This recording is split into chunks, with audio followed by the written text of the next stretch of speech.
noches y bienvenidos a la presentación del libro La primera transformación de México, argumentos filosóficos preindependentistas, dentro del marco del Congreso Internacional de Filosofía de la Asociación Filosófica de México en el Simposio de Filosofía Iberoamericana.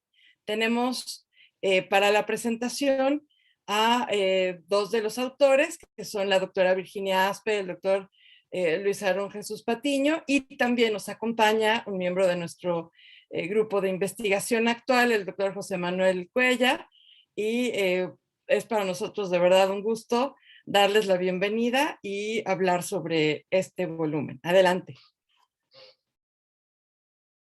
Te escuchamos, José Manuel. Sí, muchísimas gracias, Ceci. Muchísimas gracias a todos, Virginia Aspe, Luis Aarón. Qué gusto estar aquí. Estoy muy contento de estar hablando de este libro, que además me emociona mucho porque coincide, una feliz coincidencia, con que yo en los pasados meses he rastreado un poco la discusión alrededor de la independencia.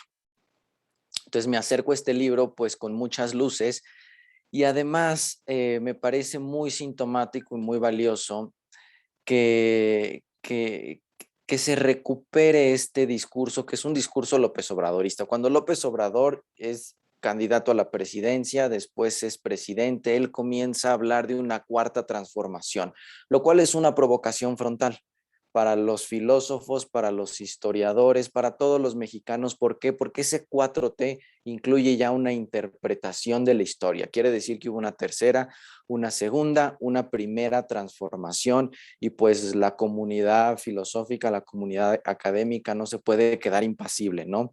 Es un guante ahí que nos lanzó el presidente de la República y es un guante que qué bueno que se recogió, qué bueno que se aceptó ese desafío. Y a mí me gustaría hablar muy brevemente, allanar el camino y mostrar que este libro se engasta en una tradición bastante arraigada de la filosofía.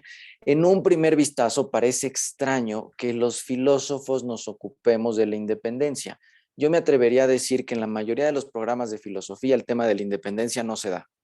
O sea, no hay un enfoque muy histórico y mucho menos estudia la historia de México, ¿no? Salvo honrosas excepciones, pero no es un tema filosófico. No diríamos que es un tema vertebral de la actualidad, como tampoco lo es la Revolución Mexicana, la verdad, ¿no? No es algo que ocupe mucho espacio en los temarios.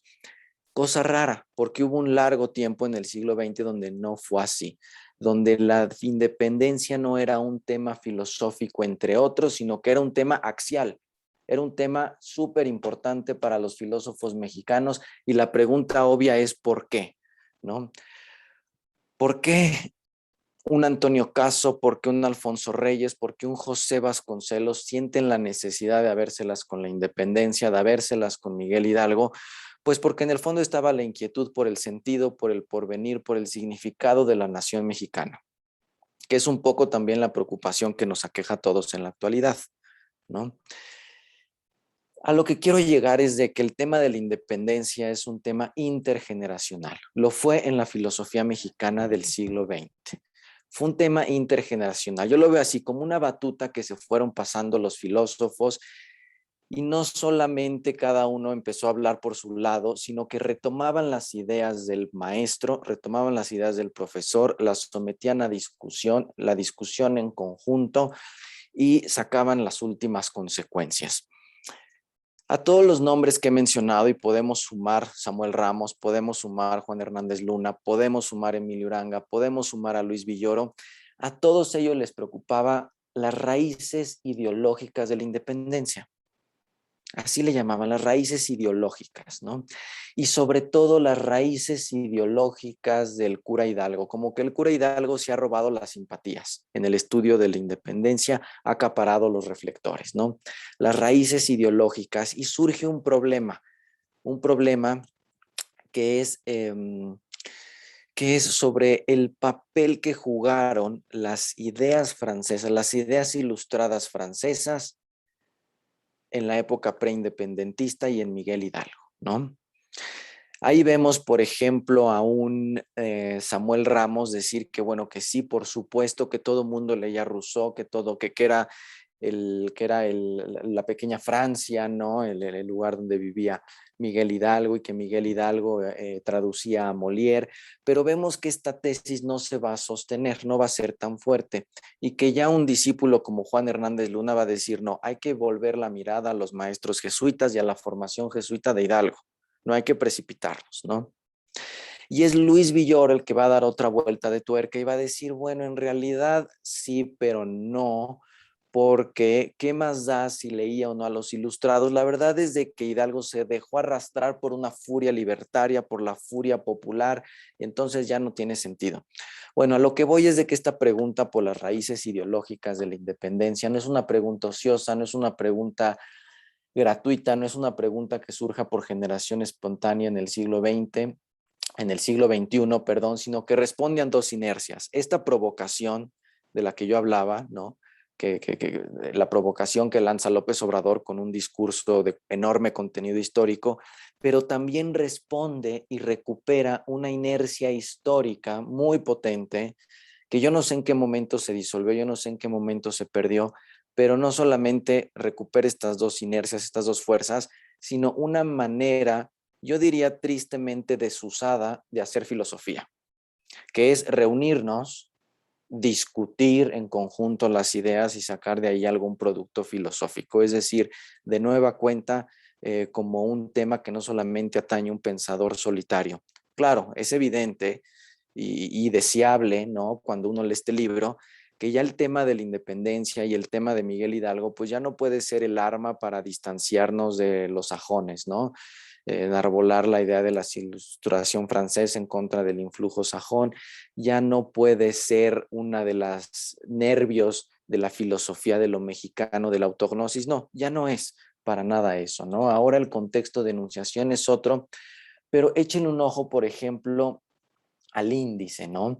O sea, comienza con el concepto de libertad de Sor Juana Inés de la Cruz, se retrotrae el libro a Sor Juana Inés de la Cruz, lo cual me parece una enorme aportación frente a las discusiones precedentes, ¿no?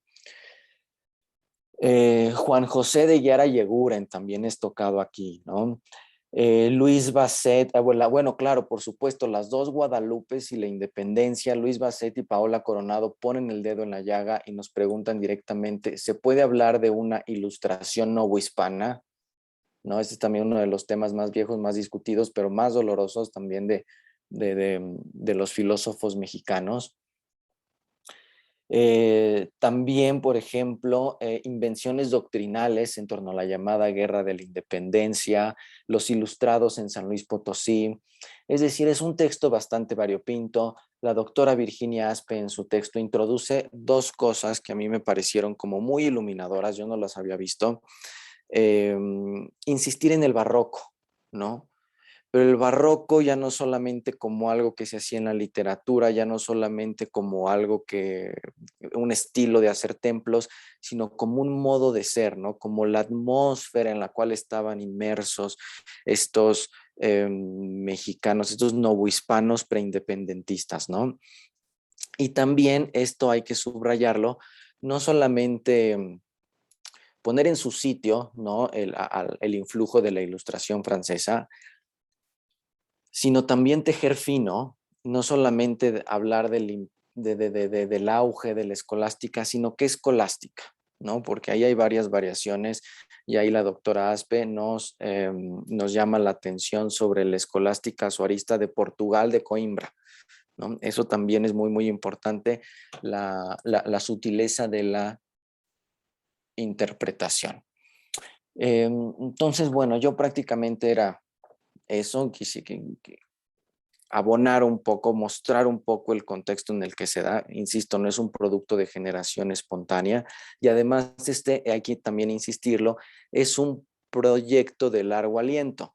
O sea, este es un libro que va sobre los argumentos preindependentistas de la primera transformación, pero también se ha trabajado la segunda transformación y ahora se está en la tercera y la cuarta transformación, ¿no? Entonces es una mirada retrospectiva, ¿no? Pero por lo tanto es una mirada fresca e insisto, es otra manera de trabajar. Es un libro colectivo, pero colectivo en el sentido lato, no nada más es de mandar mails y cada quien da sus aportaciones, no, es discutir y se notan estos vasos comunicantes entre los textos. Es gente que ha trabajado los temas durante bastante tiempo, pero que también los ha comunicado entre sí. Entonces, ojalá, yo celebro que estos temas vuelvan a ser una estafeta generacional en la filosofía, ¿no? Que esto no solamente sea un libro, sino que sea, como lo está haciendo, un proyecto de largo aliento, ¿no? Que dé para muchísimo más. Y pues muchísimas gracias, Ceci. Muchísimas gracias, José Manuel. Qué gusto de verdad oír lo que piensas de este texto que hemos preparado, de verdad, como dices, creo que lo señalas muy bien con esta dinámica de construcción comunitaria, ¿no? Cada quien realiza su investigación, pero la hemos construido en común porque hemos siempre puesto en común estas ideas, hemos escuchado las aportaciones de todos los compañeros del grupo de investigación y con eso me parece que ha surgido un texto que puede ser muy, muy sólido. Tiene la palabra el doctor Luis Aarón Patín. Bueno, ¿qué tal? Pues mucho gusto aquí estar compartiendo espacio, ¿no? Discutiendo este libro tan bueno. Entonces, puedo decir que tengo la suerte así que por buenos azares del destino, estar en medio de lo que yo diría son casi todas las escuelas de filosofía mexicana que hay en este país, ¿no?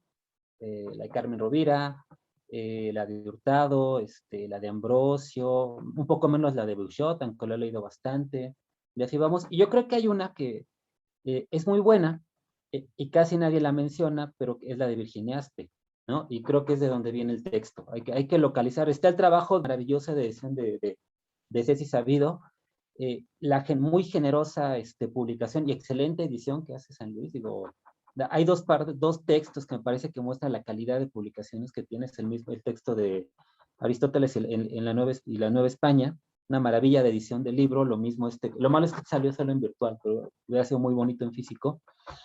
Pero yo quiero hablar de esto a nivel de escuela para dejar no tanto los contenidos, esos los quiero dejar para los lectores, ¿no? Sino este estilo me gusta muy multidisciplinario y que viene muy del trabajo de seminario que está detrás de la publicación. ¿Por qué? Me gusta, ¿qué es lo más importante? Que es muy plural. Encontramos muchos temas, pero a la vez muchos enfoques, ¿no? Yo diría no hay una sola línea, ¿no? Encontramos, publican personas como María del Rosario Áviles, ¿no? María Carmen Mesa, Ana Isabel Pliego, está Jorge Medina Delgado, están jóvenes como Luis Basset y Paula Coronado, Manela Bruga Alves, la propia Cecilia Sabido, la propia Virginia Espa, y al final cierro yo. Yo no voy, no voy a referirme a mi trabajo, digo, no es mi estilo, pero me parece que lo más importante es que se recogen muchas cosas para darle como esta estructura que yo diría virtuosa al texto, ¿no? Se representan no solo universidades privadas, sino también públicas, lo cual es muy importante porque para mostrar una pluralidad de interpretaciones. Se recuperan universidades de los estados, lo cual es muy importante, porque generalmente, y es también culpa de la UNAM, voy a recoger lo que dice José Manuel Cuellar, perdimos el gusto o el deber de hablar de estos temas tan importantes, salvo por excepciones de los profesores y profesoras, pero finalmente este aliento lo han recuperado las universidades de fuera y dan estos resultados, ¿no? Que son multidisciplinarios y sobre todo en esta línea que retomaron muy bien, no como hobby, ni como mero comentario de prensa divulgativo, que yo defiendo mucho la divulgación, pero el tema daba para mucho más en este momento, o por hacer ambas cosas, que es cuando, como dice José Manuel Cuellar, sale el reto de la 4T y efectivamente el gobierno construye un discurso a modo, ¿no? Una filosofía de la historia, una pretensión de filosofía de la historia que hizo que todos despertáramos. Eso fue interesante, o sea, es difícil hacer que el gremio filosófico salga de sus propios temas, y eso hay que reconocérselo a la 4T, es que lanzó un reto a los intelectuales y me parece que las respuestas han sido buenas. No es la única. Salió antes este otro texto, que es la filosofía de la cuarta transformación, de Torres y Asociados, pero yo creo que es mucho más completo que tenemos en manos. ¿Por qué? Porque aparte se dedica en específico a la primera, pero lo va construyendo muy bien con rigor conceptual y teórico, desde distintas corrientes, historia de las ideas, historia conceptual, metodologías diversas según las distintas ramas, pero sobre todo un tono muy crítico de la forma inteligente en que se es crítico, que es, no se trata de decir, lo dice la izquierda y me carga burdamente una derecha, sino al contrario, es decir, hay que ver qué tiene de coherente ese argumento de izquierda y qué se le puede contestar desde otro, ¿no? Es decir, poner en debate las distintas posibles interpretaciones, y es como me parece que se ha construido muy bien el libro, y principalmente, sobre todo recuperando distintos momentos clave, ¿no? Sobre todo, porque se los digo, cualquiera que se haya metido en esta área sabe que es muy difícil trabajar filosofía novohispana. ¿Por qué? Primero, son muchos siglos. 2, son demasiadas fuentes. 3, algunas están retomadas. Por ejemplo, yo considero todo un reto ponerse a escribir de nuevo sobre Sor Juana, considerando que se ha tratado tanto a la autora. Y sin embargo, aquí encontramos un tema distinto, que es el concepto de libertad, ¿no? Y cómo de alguna manera este concepto de libertad inserta en ciertamente intelectual que nos lleva a este tema de la primera T, ¿no? O de lo que nos han puesto como primera T, ¿no? Hay que poner siempre ahí, fenomenológicamente en suspenso, ¿no? Se recupera un personaje importantísimo como Yara Yeguren, ¿no? Clave en la construcción de la tradición criolla de pensamiento, y del cual, sin embargo, no se ha escrito mucho. Desde filosofía es triste que no se haya trabajado mucho. Entonces aquí, esto se recupera de manera muy brillante. Se recupera el tema de los jesuitas, ¿no? Que eso es muy importante. El tema de las dos Guadalupes, ¿no? Como lo mencionan, Gorreño y Arduengo, ¿no? Se discute la historiografía sobre las independencias, y sobre todo, y la filosofía política en el momento de 1808, ¿no? Y al final, digo, se cierra con un debate si esto es tan cierto o falso, según interpretaciones, ¿no? ¿Qué creo que se aporta independientemente de la 4T o del contexto? Yo creo que no es un texto, en este caso no es un libro que sea meramente, no es oportunista. Creo que eso jamás se lo podrían acusar. ¿Por qué? Porque efectivamente hay mucho trabajo detrás. O sea, se ve, lo nota uno porque pasó dictámenes muy estrictos, déjenme decirle a usted. Todo se revisó, se comentó adecuadamente, hubo que hacer correcciones. O sea, no fue así como aprendí del tema en una semana para nada, ¿no? ¿Qué pasa con esto? Que muy en la línea de lo que debería pasar, me preocupaba que el bicentenario se olvidara de la discusión filosófica, se logró insertarse en él. Le falta distribución, eso es muy importante, le falta distribución para que sea más discutido, pero era muy importante que la filosofía no evadiera este contexto de las independencias. ¿Por qué? Porque precisamente había que cuidarnos de caer en una nueva interpretación oficial, y que fuera desde este método multidisciplinario filosófico que se pudiera dar una respuesta que mostrara que, a ver, se puede diferir de la interpretación de gobierno sin caer en una contradicción porque sí, sino que efectivamente hay que explorar bien el campo de la historia, las ideas que hubo en todo ese momento para ver que efectivamente hay que salir de interpretaciones como ya predecibles y poco acertadas, de hecho, ¿no? Es como que en realidad lo que vamos encontrando, esto se va gestando desde dentro, se va gestando desde una serie de discusiones al interior de la Nueva España, y que para cuando llegamos a ese mítico 1810 y que por fin llegamos hacia 1821, Nueva España es un campo rico de ideas, ¿no? Un campo rico de interpretaciones sobre la propia Nueva España, ¿no? Sobre el pasado indígena, sobre lo que es ser criollo, ¿no? Incluso podríamos hablar de criollismos, ¿no? Entonces, bueno, yo rescataría esto principalmente, ¿no? Recomendaría mucho el texto. Digo, no quiero dar los contenidos, eso hay que dejarlo. Pero principalmente esta línea de trabajo que yo creo que hay que rescatar, por eso lo voy a llamar la Escolaspe, ¿no? Que es el seminario bien planteado, ¿no? La constancia en las publicaciones, el rigor de análisis, pero principalmente la capacidad de discutir respetuosamente muchas lecturas, que es muy difícil en filosofía, ¿eh? No caer en una escuela, sino que realmente lograr de manera muy generosa, que incluso a mí me da coraje, mucha de esta gente es muy talentosa, pero a veces no se les menciona. Y sin embargo, aquí están sus trabajos para probarlos, ¿no? Entonces, este trabajo del cual yo en algún momento también fui beneficiario, ¿no? Cuando yo empezaba en este oficio de la filosofía, tuve la suerte de estar en el primer seminario que tuvo sobre filosofía novohispana, y yo realmente recuerdo con mucha, con nostalgia de la buena, porque hicimos muy buenas amistades, pero aprendimos a hacer filosofía juntos, que es lo más difícil, ¿no? Y realmente, entrelazando universidades, ¿no? Entrelazando corrientes, entrelazando historias, y al final los resultados me parecen más ricos así. Entonces, bueno, yo lo dejo, ahora sí que lo dejo para los lectores. Está completamente gratis en línea, eso es muy importante, ¿no? Está hecho para que circule por todos lados, Y pues si quieren realmente aprender de la independencia, digo, agreguen otro montón de bibliografía que va a venir al interior del texto, pero aquí lo tienen, ¿no? Cómo discutir la independencia filosóficamente bien, ¿no? Sin ideologías baratas, ¿no? Sin dogmatismos, ¿no? Y principalmente con compromiso con lo que nos debe, lo que tenemos que tener siempre en la filosofía, que es con compromiso con la verdad, y si no estamos con la verdad, por lo menos con la sinceridad, ¿no? O con la humildad que siempre podemos aprender con otros, ¿no? Entonces, bueno, yo lo dejo aquí. Digo, tenemos a Cecilia, que coordinó, conoce todo el contenido, y a Virginia, pues que también tiene muchísima autoridad para hablar de todo esto, ¿no? Bueno, muchas gracias. Muchísimas gracias, Luis, de verdad.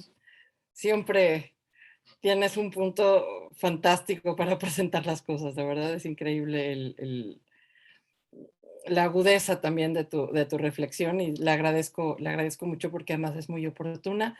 Y le doy la palabra a la doctora Virginia Aspe.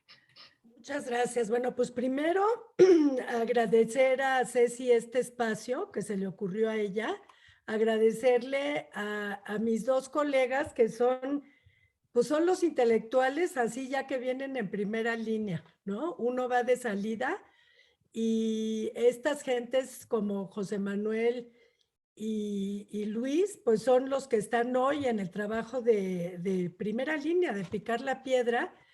Es una maravilla hacer un proyecto de investigación avalado por la Universidad Panamericana, donde tenemos juntas 3 generaciones. A mí eso me fascina. Este proyecto, como decía José Manuel, es de largo aliento, es de 4 años. Estamos por sacar el segundo libro y estamos ya trabajando en la tercera transformación con José Manuel y Luis, entre otros, y desde luego con Ceci. Entonces, es un proyecto que ha dado tesis doctorales, muchas. Está la de Sor Juana de Rosario Avilés, hay varias tesis doctorales.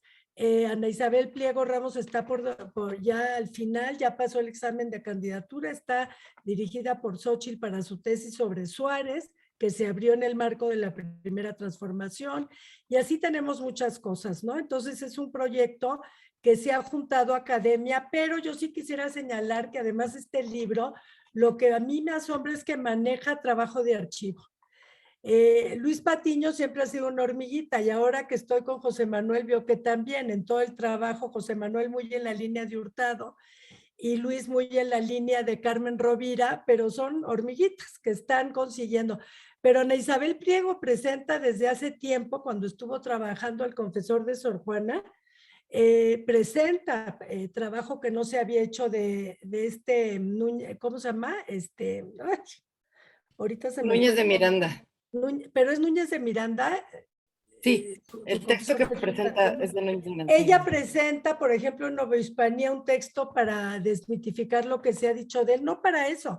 Encuentra un texto que desmitifica el rigorismo de él y así hemos trabajado durante siglos. Yo a Luis Patiño, yo creo que te conozco, Luis, pues hace como 12 años. Luis fue becario de licenciatura en un proyecto mío con ACID. Y ahora es un señor doctor y además es del SNI. O sea, es que es increíble lo que hemos vivido juntos. No, yo desde que tenía 23 años, Vir. ¿Mandé? Tenía 23 años entonces. Ah, pues yo te veía más chico. Bueno, entonces es lo bonito, es que es intergeneracional y que vemos las nuevas generaciones que van empujando muy fuerte para estas cosas, ¿no? Eso es lo primero.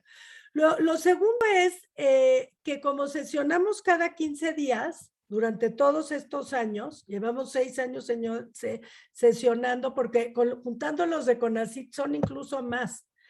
Aquí lo que tenemos es lo que decía Luis, que es un modo como de construir el saber. Básicamente eso es lo que hacemos, que José Manuel lo señalaba, no te piden por mail un capítulo del libro, que lo notas a leguas cuando encuentras el libro, no, aquí es construir el saber. Nunca en este libro hemos visto lo que había escrito el otro. De hecho, hoy volviéndolo a leer y ayer reparé en algunas cosas interesantes que en la primera lectura porque la editora fue Ceci Sabido, entonces yo no tuve ese trabajo, pero nunca nos leímos nadie. Expusimos, pero exponíamos ideas y construíamos el saber. Sí veo trabajo distinto heterogéneo, pero sí veo hilos conductores muy fuertes, ¿eh? Sí creo que el trabajo de seminario, a mí el consejo me lo dio Ramón Shirau, me dijo, la filosofía fuerte se hace en seminarios, no te vayas a equivocar. Me dijo, es seminarios semanales. Entonces, sí veo algunos hilos conductores. Uno es que todos abordamos con pensamiento crítico, que es la ilustración. El ejemplo soberbio, el supremo, es el de Luis Basset y Pau Coronado, porque Luis Basset, que su fuerte es la ilustración alemana, pues fue genial cómo se pudo meter y abordar esto con un pensamiento crítico y con una navaja que ahí te encargo, y al final fue conquistado por la ilustración novohispana, pero con todos los bemoles que tiene su texto para ponerlo a prueba de todo.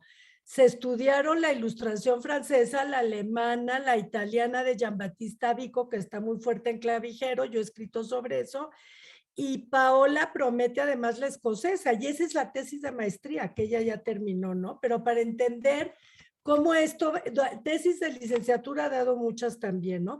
Entonces, ese es un primer eje que sin ponernos de acuerdo, todos teníamos ese pensamiento crítico de, bueno, ¿hay realmente, se puede decir que es una ilustración? ¿No será solo enciclopedismo? ¿Qué es lo que hay aquí? Etcétera, ¿no? Luego, otro eje que a mí me llama la atención común del libro, sí es el tema de la libertad y los límites al poder. O sea, el tema de la libertad fue el parteaguas para poner a alguien como Sor Juana. Nosotros cuestionamos mucho, recuerdo que la primera sesión la dio Guillermo Hurtado, que casi nos morimos, porque como es Memo, llegó y dijo, oigan, es que en realidad no hay transformación, no, pues ya se nos cayó todo el proyecto, ¿no? Decíamos, ¿qué está diciendo este hombre? Realmente hay una, y luego peor, porque en la discusión vimos que es una factura oficial, el nombre de transformaciones, desde luego 1810 ni siquiera responde, como dice Luis Patiño, es en 21, ¿no? Cuando realmente se da, y España la reconoce mucho después, la independencia, ¿eh? Es algo que es bastante absurdo poner el grito de Dolores, lo decía siempre Edmundo Gorman, por ejemplo.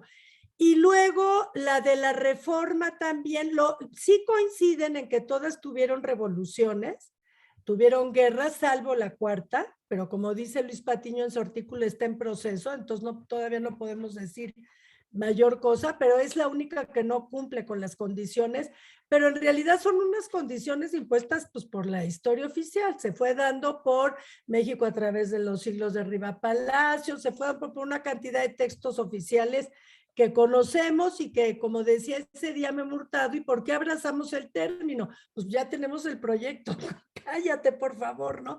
Pero eso nos hizo pues cuestionarnos mucho y tiene un pensamiento crítico fuerte el libro. Yo el libro, ahora que lo volví a leer ayer, pensamos mucho y lo dejé a los editores. Luis Basset trabajó muy fuerte con Ceci ahí, y en la segunda creo que son coeditores Luis y Ceci, pero en este recuerdo que se habló mucho de si la declasificación tendría que ser cronológica o qué haríamos. Tiene una primera parte y tiene una segunda, cuando ya aborda uno antecedentes y el otro los discursos preindependentistas, pero realmente no tuve tan claro ahora que lo vi si se puede poner en un bloque diferente, y en un bloque temático sí lo puedes hacer. Yo puse preparando ese texto que un primer bloque es la idea de libertad, porque me acuerdo que después de la sesión de Memo Hurtado nos dimos cuenta que quizás la inflexión en México para la primera transformación es durante el criollismo, y que era con la idea de la verdad, la idea de libertad y la polémica auxilis de los jesuitas, que porque ahí es realmente donde se empieza a dar un cambio, ¿no? Entonces, sí veo que hay un primer tema fuerte que es el que va a crear incluso la independencia, que es una idea de libertad diferente a la primera, que es una idea más agustiniana y escolástica, tomista posteriormente, ¿no? Entonces, ese es un primer punto.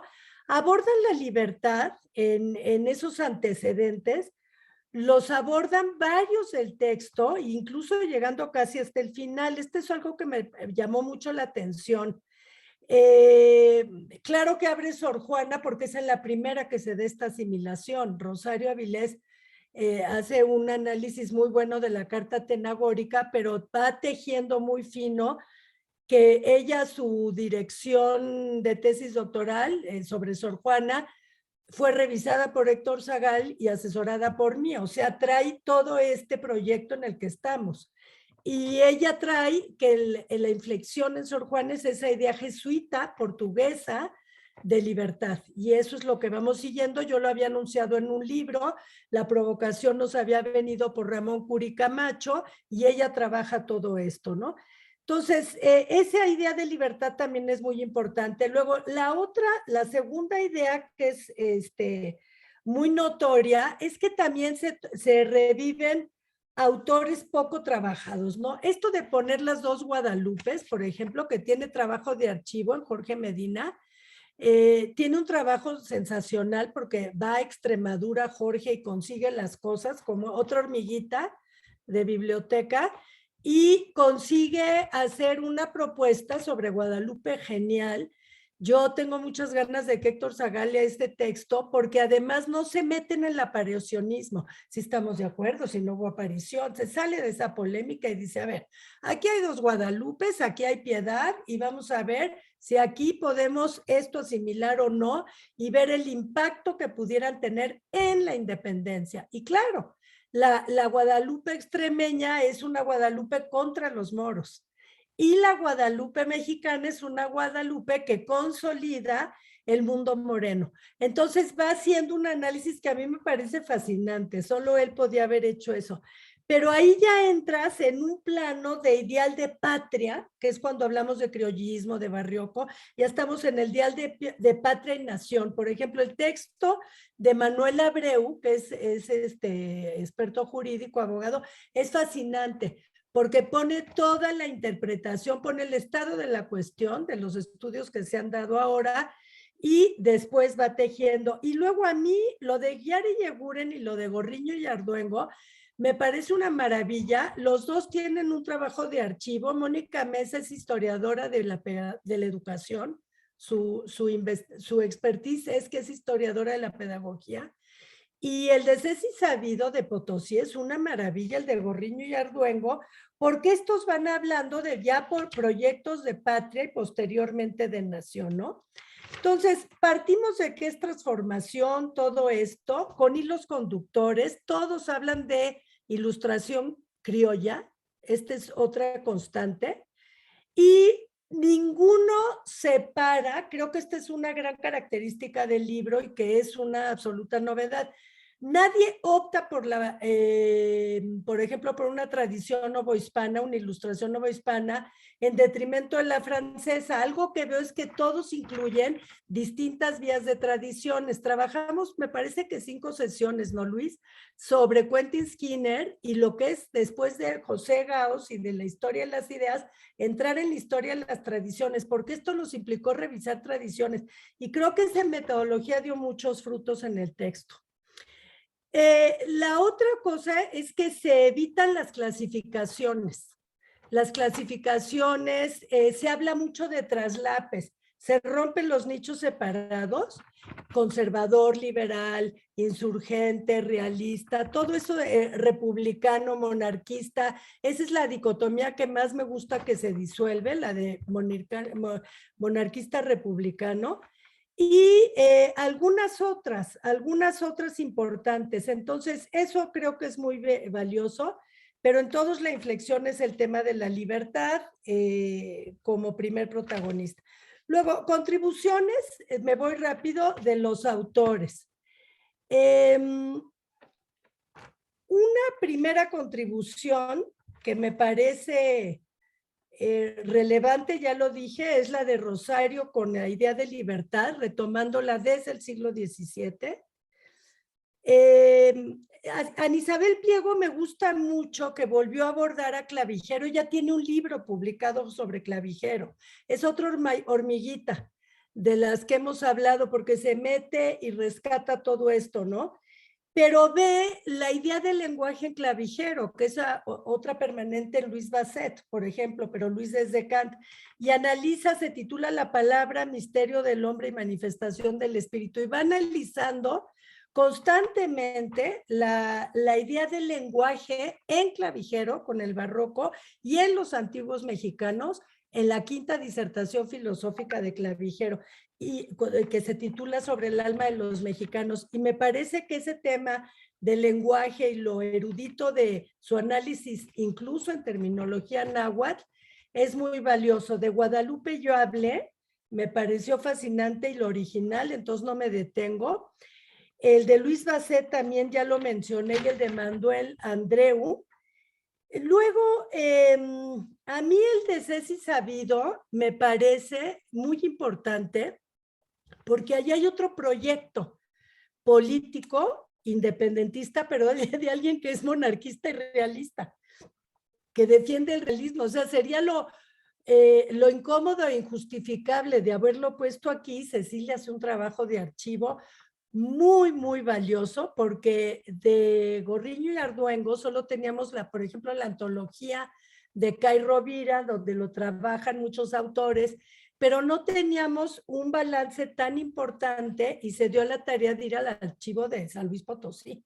Entonces, sí tenemos una fuerte contribución en el de Ceci. Además, es un escrito muy largo. Te da pena que no se haya vuelto después un libro mejor, ¿no?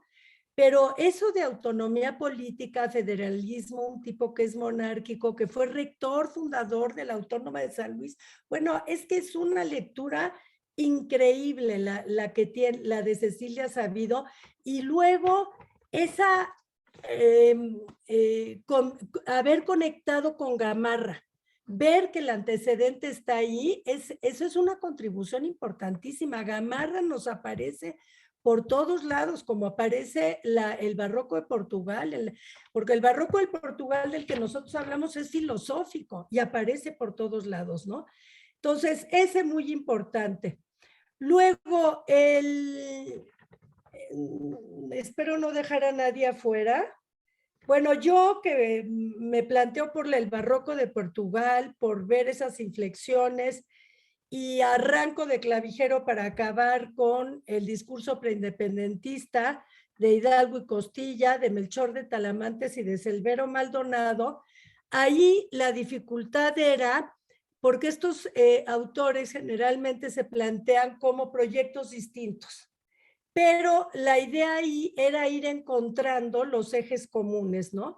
Cómo dentro de discursos que no tienen que ver, no son independentistas como Clavijero, pero que ya tiene un cambio y una renovación franca, cómo en estos autores también la inflexión es jesuita, es verdaderamente fuerte, y cómo todos sí asumen la modernidad. Asumen la modernidad tal y como José Gaos criticó que antes de que él llegara, lo dije el otro día en el homenaje a Carmen Rovira, Gaos explícitamente dice: los mexicanos filósofos interpretaron a Benito Díaz de Gamarra como quien introduce la modernidad, porque les falta confrontar fuentes contemporáneas, porque son contemporáneos a Portugal, la teología positiva y los heterodoxos portugueses, y de ahí viene Díaz de Gamarra. Otra vez Portugal, ¿eh? Portugal no solo está en el 16, en el 17 y en el 18, sino que ya con Gamarra y al principio del 19 vuelve. Habría que hacer ahí una investigación fascinante de largo aliento. Entonces yo eso es lo que hago. Analizo de Hidalgo no solo la disertación, porque es un texto que yo ya he publicado, sino que me voy también a los discursos finales de Hidalgo. A mí Hidalgo me parece un tipo fascinante. No sé si leyeron hoy el artículo de Lorenzo Meyer en el diario El País sobre Hidalgo y el grito de independencia, y dice que fue pues casi que un choro, destroza toda la historia, se ve que no conoce las fuentes filosóficas.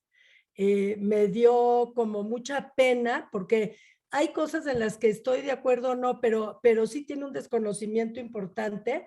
Miren que es de los que me parece que más en filosofía se mete, no conocen los textos.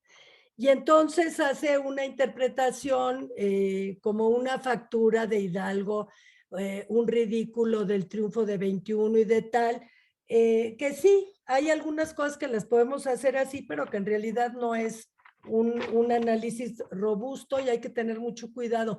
Cuando tú vas a hacer una relectura, una reinterpretación, como la ha hecho Andrés Manuel, ahorita Lorenzo Meyer en esto, tienes que tener un cuidado enorme porque no puede caber frivolidad ni simplismo. Que digas cosas muy simples y que dejes hechas como, ¿cómo diría yo? Como que destruyes, pero no haces por dónde, el hacia dónde. Y no se trata de dar una solución, pero sí de poner un hacia dónde, ¿no? Y el último que quise dejar para el final, y con esto acabo, el de Luis Patiño, es que es maravilloso tu texto, Luis, porque yo el día que lo leí dije, bueno, pues Luis ya es de otro tamaño. Hemos estado tanto tiempo juntos, Luis y yo, trabajando, que verdaderamente pues estamos unidísimos por mil cosas familiares. Yo y mi marido siendo muy cercanos a Luis en miles de cosas de su vida, en la muerte de mi marido, en la muerte de su mamá, en cantidad de cosas personales y al mismo tiempo en cantidad de cosas profesionales y académicas. Y este es un texto que habla, pues como hablaban autores como, no sé, como cuando habla Pereda o habla O'Gorman, te enfilas allá a hacer una reflexión de segundo grado, que es lo que a mí me ha gustado mucho del texto de Luis y que tiene el mérito de hacerlo desde el presente.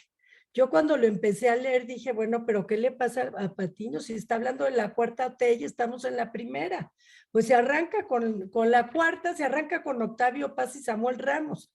Entonces dije, ¿qué pasó aquí? Y es que tiene esta idea de ya hacer un balance del presente. Yo sí pienso que nadie como Luis Patiño conoce los textos originales del siglo XIX, pero tuvo la fortuna de haber trabajado siempre el XVI. Entonces Luis es una pieza muy importante para estos proyectos, es realmente valioso.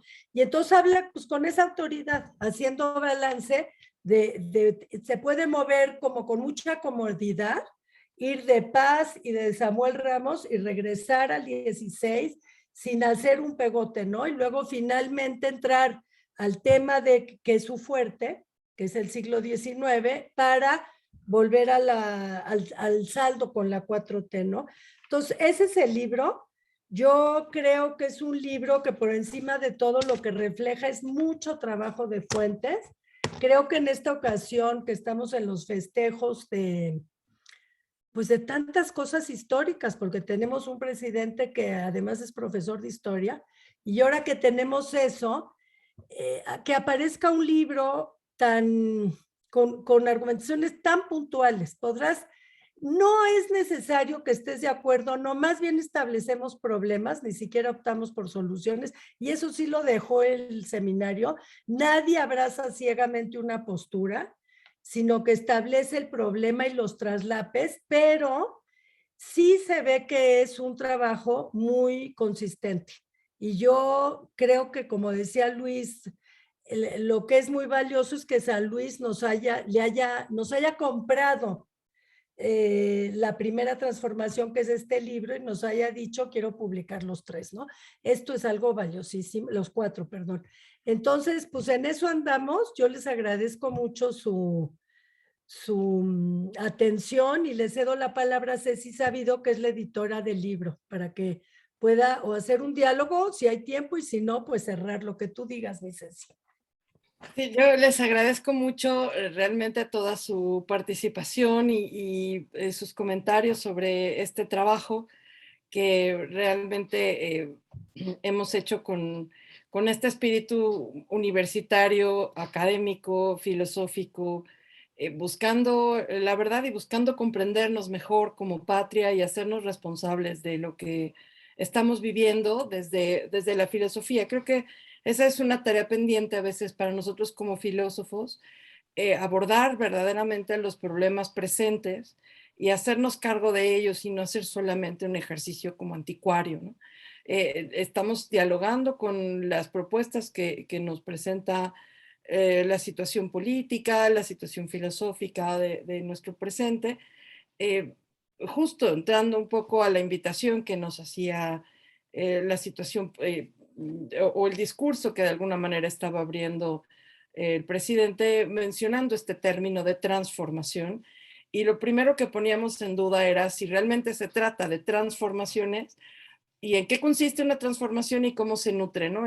Cómo podemos hablar de una transformación y cómo funciona. Y yo lo único que añadiría a todo lo que ya han mencionado mis colegas y compañeros es que hay también una enorme importancia en todo el proceso de creación de constitución, que creo que es lo que también aporta Gorriño en este proceso, porque él participa también en la creación de un borrador para una constitución de un Estado, esta idea de pensar en la diferencia de un gobierno central, un gobierno federal, recupera algo que se había perdido durante la colonia, que era esta ejercicio del ayuntamiento, también para que haya una representación local que se había perdido con las reformas borbónicas.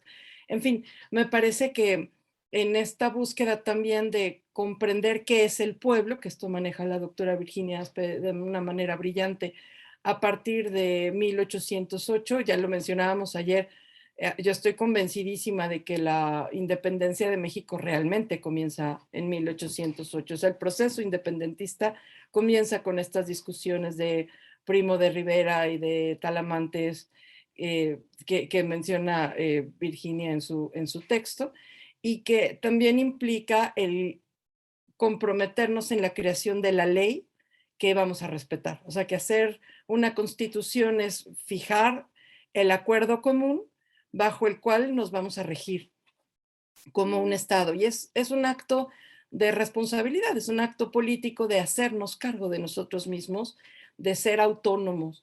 Lo que estamos trabajando en esta segunda parte, que vendría a ser la segunda transformación, es precisamente un ejercicio de revisión de si lo estamos haciendo bien, no, y hacia dónde queremos movernos como pueblo y como nación, porque no están todos en el mismo canal, y esta pluralidad requiere un diálogo y una confrontación y una comprensión de nuestra realidad como pueblo. Y eso implica a veces confrontaciones eh, no solo bélicas, ¿no? Sino también teóricas que son muy interesantes, ¿no?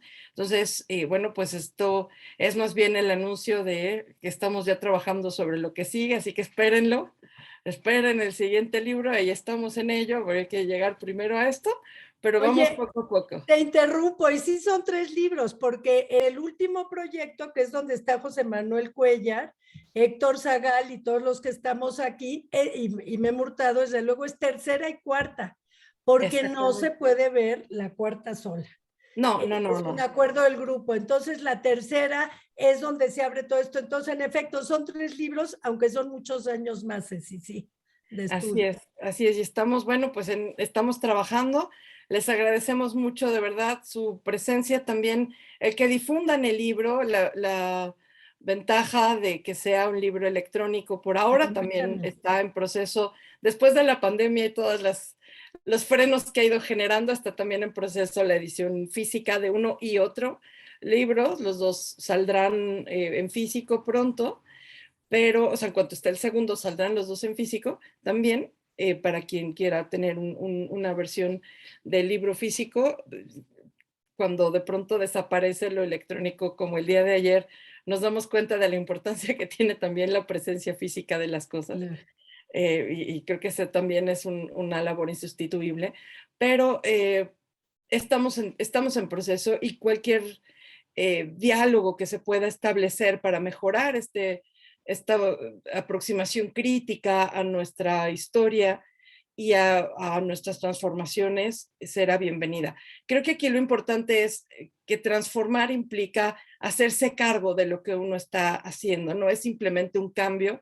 Una transformación está guiada por una razón y por una voluntad, y en este caso tenemos que saber qué queremos y hacia dónde queremos movernos para que no nos cambien y nos transformen hacia algo que no es nuestro. Entonces, estas reflexiones sirvan para ello, para ver cómo nos hemos ido moviendo y hacia dónde queremos ir. Les agradezco muchísimo, de verdad, a todos por estar aquí, por habernos acompañado. Los invito de verdad a difundir el libro, a hacernos comentarios, y a seguir adelante también con las actividades del Congreso. Ceci, si me permites, para el público, entran a Universidad Autónoma de San Luis Potosí, ponen biblioteca, ponen el título del libro y lo descargan. Y lo tienen gratis, y entre más gente entre es mejor, porque así la universidad puede llevar la cuenta de cuántas lecturas se tiene, porque lo que hacemos por comodidad es luego mandar el PDF nosotros, pero se debe de descargar. Animen a los alumnos y colegas a que lo hagan de esa manera. Y de hecho subí el enlace directo a nuestra presentación. Está el enlace directo a la página de la universidad para que puedan descargar. Magnífico, pues José Manuel, mil gracias, qué alegría seguir viéndote, y Luis Patiño, un abrazo, te quiero y gracias, Ceci.